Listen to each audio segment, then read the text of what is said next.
Jaahas, no niin, tervetuloa katsojat. Nyt ollaan käyty katsomassa Mega 2, eli Meg 2 The Trench. Eli tämähän on joidenkin ihmisten tällainen kesän odotetuin elokuva sitten. Ja se on Statham ja jatko-osa sitten, tuliko se 5 vuotta sitten se ensimmäinen, jotain semmoista 4-5 vuotta sitten, mikä käytiin kans katsomassa silloin joskus porukalla, se eka Megi.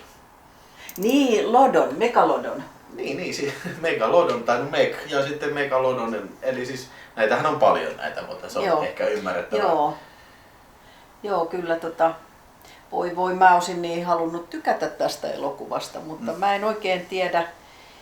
No ensinnäkin kun me mentiin sinne elokuviin, niin keski-ikä oli semmoinen 12 vuotta, että yleisö oli kyllä hyvin pikkuväkeä. Tämä oli vähän niin kuin vanhan kertausta.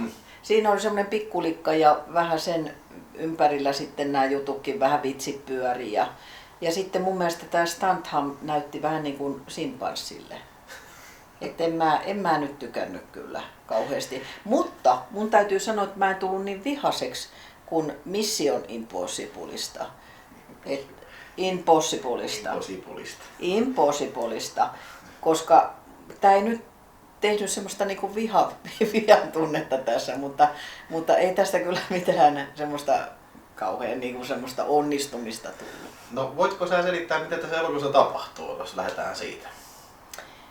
No oli taas tutkijan klaani oli siinä ja on tutkittu tämmöistä isoa sitten, kauhean isoa haita, joka altaassa oli, mutta joka murtautui sieltä sitten ja piti lähteä sitten tänne meren pohjalle ihan 7 kilometriä 500 metriä. Siis mentiin alas ja sitten siellä olikin enempi näitä isoja haita, jotka oli kauhean rumia. Ja sitten siitä tuli tämmöinen seikkailu, siellä tapahtui kaikenlaista, siellä oli semmoinen joku siellä merenpohjassa jotain metalliakin kaivettiin ja kaikkea. Mä en...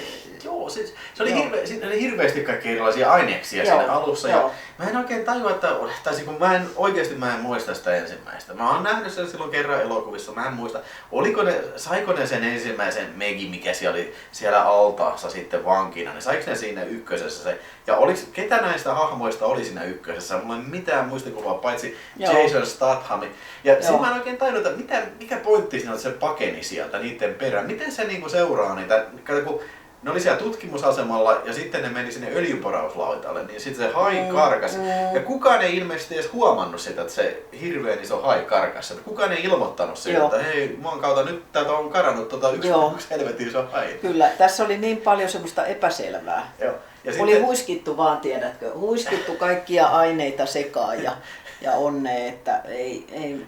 Joo, ja kaikki aina mitä ne tekee, niin kaikki aina onnistuu. Ja sitten tämmöisiä keksittyjä asioita mä en ole ikinä kuullut, että olisi mikään niinku tämmönen joku tää syvänne, niinku, että sä et pääse siitä läpi, koska siinä on joku kylmä virtaus. Mä en ikinä kuullut. Höpö. Siis siinähän tuli jopa sitten pienoisdinosauruksia. Niin nekin oli siellä pinnan alla. Mutta niinku... oli pinnan alla, mutta tulivat maan päälle, söivät ihmisiä. Joo. Siinä oli niin paljon, ei se nyt paha elokuva ollut, mutta kuten sanottua, niin en mä sitä suosittele, että sinä siellä, joka on menossa katsomaan sitä, niin Magic ja muut, niin harkitkaa nyt vielä kuitenkin. Että. Täytyy sanoa, että siis tää oli, no eihän tää nyt sillä lailla niin kuin kauhean järkevä elokuva ollut, eikä sillä niin kuin mitenkään niin kuin realistinen elokuva, mutta täytyy sanoa, että tää oli kyllä kesän mielipuolisin elokuva kyllä, että siis tässä niin kuin tapahtui koko ajan ja siis kaikki sieltä, miten ne pystyy kävelemään siellä 7 kilometrin syvyydessä siellä niin niiden kaikkien merihirviöiden seassa. Ja paitsi ja tässä, hyvinkin, niin. Joo. Vaikka tämä elokuvan nimi on Meg 2, tämän pitäisi olla Meg 3, koska paitsi tässä oli 1 Meg, tässä oli 2 ja 3 Megalodonia, plus jättiläistursas, plus näitä niin kuin pikkudinosauruksia, mikä tuli sieltä syvänteestä. Joo. Ja mä vähän ajattelin, että tää on kyllä, ei vitsi, tässä on kyllä kaiken näköistä, joku salainen, siis niinku se ryöstöasema siellä veden pohjassa. Niin kukaan ei, siis mitäköhän tämmönen maksaa rakentaa? Niin kuka tämmöisen on rakentanut? No se oli se, joo, ei viittis puolata muuta. Niin, joo, mutta sen verran kai voi sanoa, että siellä oli niinku myyrä. Joo. Myyrä, joka sitten vähän paljasti asioita, mutta en minä sano kuka se oli. Niin, siis siellä asemalla joo. Niin, joo. Ei sentään myyrä siellä meren pohjassa. Ei kun semmoinen ihminen, joka sitten vähän kertoi, joo. Mut kyllä se sitten sillä lailla oli ihan hauska se, vaikka se oli vähän tämmönen sillisalaatti jälleen kerran se kun oli siellä meren pohjassa, mutta kun ne tuli ylös sieltä ja sitten se muuttui vähän sellainen niin kuin kieliposkessa seikkailu.